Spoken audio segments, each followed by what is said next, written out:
पाक फौज के शोबा ताल्लुकात आमा के मुताबिक GHQ में army chief general Qamar Javed Bajwa की ज़ेर सदारत 201वीं कोर कमांडर कॉन्फ्रेंस हुई, जिसमें कौमी सलामती और खित्ते की ताज़ा तरीन सूरत हाल ज़ेर गौर आई और ऑपरेशन रद्दुल फसाद में पेशरफ और खाना और मरदमशुमारी में ताउन का भी जायजा लिया गया। जबकि कोर कमांडर्स कॉन्फ्रेंस में army chief general Qamar Javed Bajwa को भारतीय जासूस कुलभूषण से मुतालिक ब्रीफिंग भी दी गई। Lotus Lake Towers, a groundbreaking endeavor by Lotus Properties.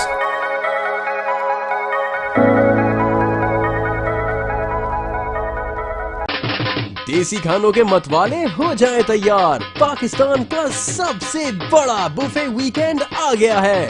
21, 22 और 23 अप्रैल जुमा, हफ्ता और इतवार पाकिस्तान का दस्तरख्वान सजाएगा देसी खानों का बेहतरीन इंतखाब फेयर हॉल गार्डन्स कराची में। जो चाहो जितना चाहो खाओ।